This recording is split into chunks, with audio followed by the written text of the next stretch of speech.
Bwana Yesu asifiwe sana.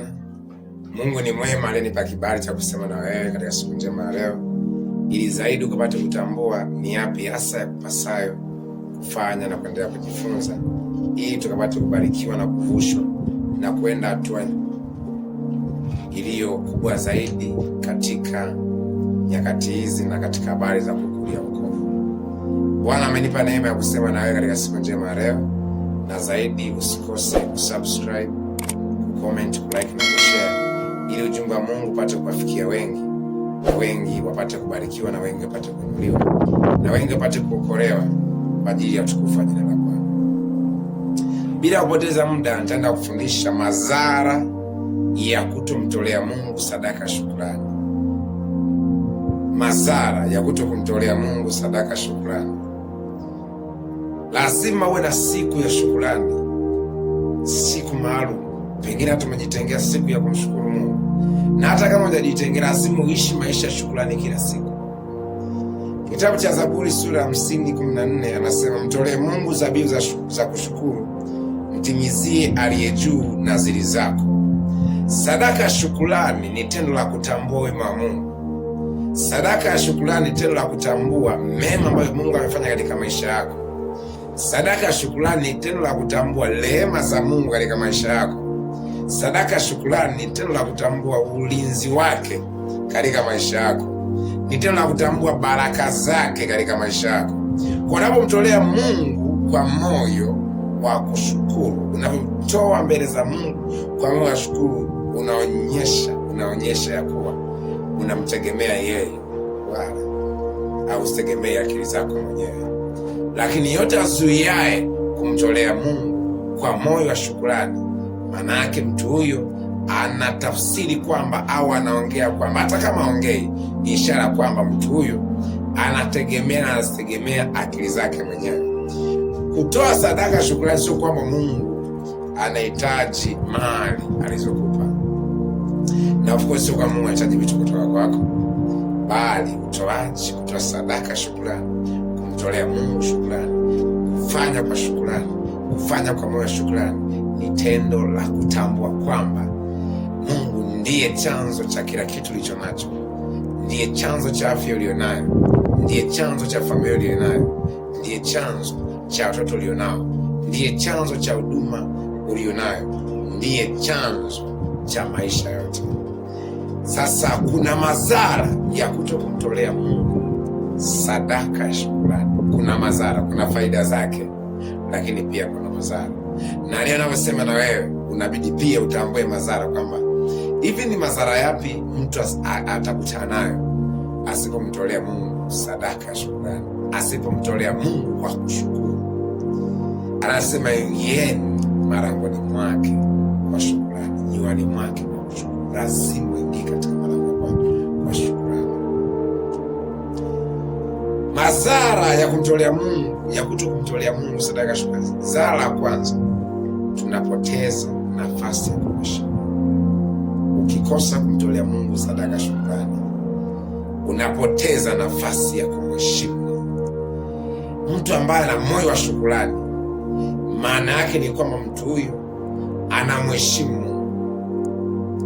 Maana yake ni kwamba mtu huyo anafanya tendo la kumheshimu Mungu kwa jinsi ambavyo anamuongoza. Mfano mzuri ni kwamba mtu ambavyo anakumbuka wema ambao mama yake amemfanyia, baba yake amemfanyia, lazima atampelekea zawadi. Zile zawadi ni sehemu ya kumshukuru juu ya yote aliyomfanyia. Zile zawadi ni sehemu ya kumshukuru, na wala si kwamba anamuonga, no, si kwamba anamlipa, hapana, bali anamheshimu. Kwa hiyo unapomtolea Mungu kwa moyo wa shukrani, unapofanya mambo ya Mungu kwa moyo wa shukrani, unavyojitoa kwa shukrani, maana yake unamheshimu Mungu. Lakini usipotoa sadaka shukrani, usipojitoa kwa shukrani, usipojitoa kwa namna yoyote kwa moyo wa shukrani, maana yake unapoteza nafasi ya kumheshimu Mungu katika maisha yako. Kitabu cha Mithali sura ya 3:9, mheshimu Bwana kwa mali yako na malimbuko ya mazao yako. Kwa hiyo Mungu anastahili heshima yetu, anastahili heshima yako. Kukosa kumtolea kunaweza kuonyesha moyo usiotambua kile ulichonacho kuwa chanzo la Mungu. Jambo la pili au athari ya pili, moyo unaweza kuingia katika roho ya kutokuridhika. Unajua kuna watu ambao Mungu amewabariki, anasema mimi niombee tu Mungu anibariki zaidi nijitoe, lakini alichobarikiwa ajitoe. Mungu sio kama anataka vitu kutoka kwako, lakini anataka kwako ufanye ili uonyeshe sehemu ya kushukuru.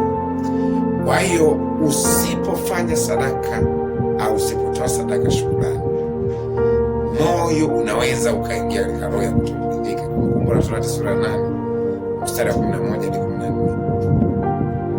Mungu aliwaonya Waisraeli wasije wakasahau kuwa yeye ndiye aliyewapa nguvu ya kupata utajiri.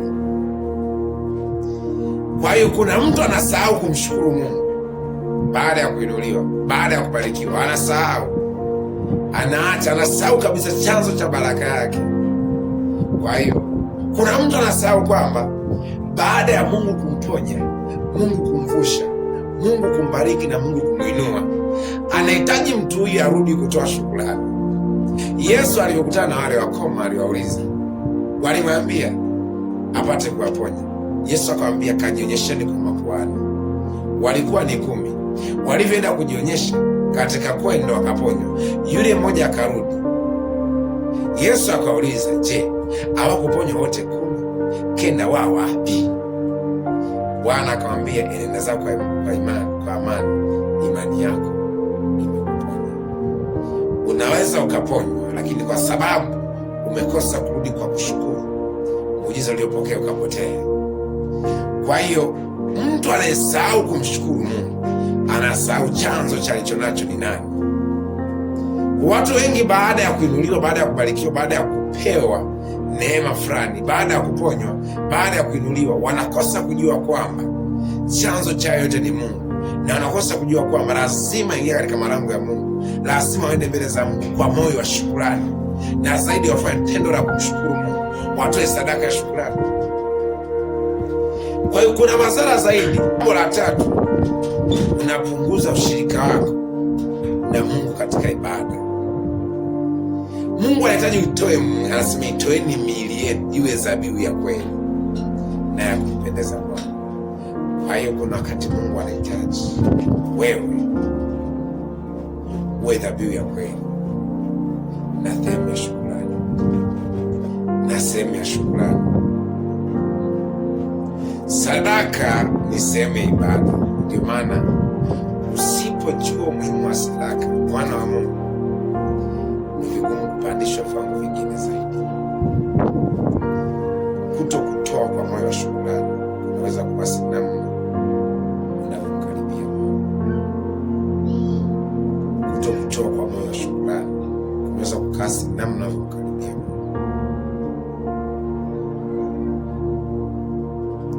Jambo la 4, kukosa baraka zinazotokana na moyo wa kutoa. Kuna baraka zinapatikana kwa moyo wa kutoa. Kuna baraka utazipata kwa sababu umekosa moyo wa utoaji. Kuna baraka utazikosa kwa sababu moyo wa kutoa kwako upo.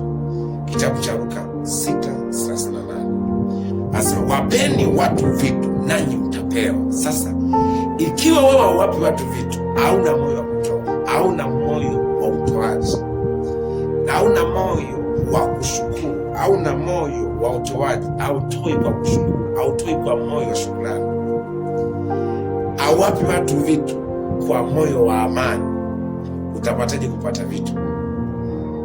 Wapeni watu vitu nanyi mtapewa, kipimo cha kujaa na kushindiliwa na kusukwasukwa hata kumwagika, ndicho watu watakachowapa vifuani mwenu, kwa kipimo kile kile mpimacho ndicho mtakachopimiwa. Mungu huangalia moyo wa mtoaji. Sadaka ya shukrani ni mbegu ya imani. Mbegu ya imani. Je, unafanya tendo gani la imani? Lakini pia unaweza ukasahau matendo makuu ya Mungu aliyofanya katika maisha yako. Kwa nini? Kwa sababu unakosa kuwa na moyo wa shukrani. Moyo wako lazima uwe moyo wa shukrani, moyo wa kumshukuru Mungu. Zaburi 103 sura ya 2. Nafsi yangu muhimidi Bwana, wala usisahau fadhili zake zote. Shukrani utusaidia kukumbuka matendo makuu ya Mungu aliyofanya katika maisha yako. Unafanya tendo la imani linakusaidia. Mungu alifanya nini katika maisha yako?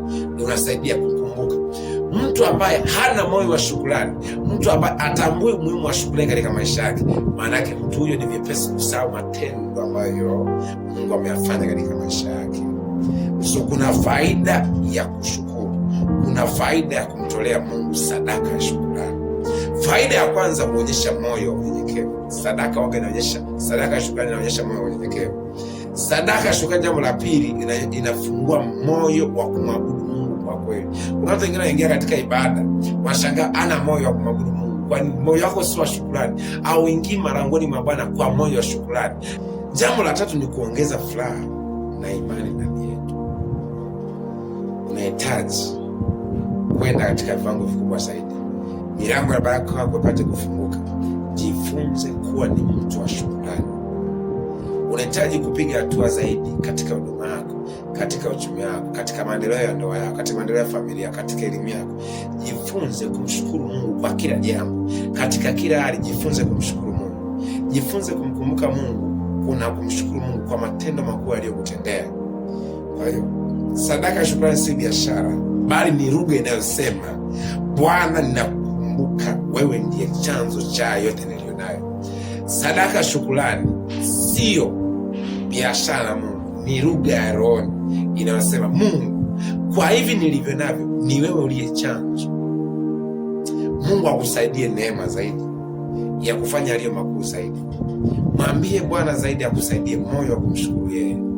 Kuna namna ambavyo Mungu amekuonekania na Mungu amekuvusha, na pengine hatua wewe uliyopo sasa, wengine nao waona nyuma hawana hatua hiyo. Aidha ni kihuduma, aidha ni kiuchumi, aidha ni kielimu, aidha ni katika familia yako. Lazima ujifunze kumshukuru Mungu, na zaidi lazima ufanye matendo ya imani ya kumtolea Mungu sadaka ya shukrani. Lazima upande sadaka ya shukrani. Ukipanda sadaka ya shukrani utapokea zaidi. Lazima uwe ni mtu mwenye kumshukuru Mungu, utembee kwa imani. Mungu atapata kujaza na Mungu atapata kuonekania. Ninakuombea fadhili na neema upate kutambua ni upi umuhimu wa kumtolea Mungu sadaka ya shukrani, kwa sababu sadaka ya shukrani ni lugha inayosema ya kuwa unamtegemea yeye. Ni lugha ya kumbuka fadhili za Mungu azifanya katika maisha yako. Mungu akubariki na Mungu akuinue katika kila jambo. Katika jina la Yesu Kristo. Amen. Zaidi ya yote, usikose kusubscribe, kushare na zaidi kucomment, like, ili ujumbe wa Mungu upate zaidi kuenea na kusambaa, ili watu wapate kujengwa zaidi na watu wapate kuinuliwa katika jina la Yesu Kristo.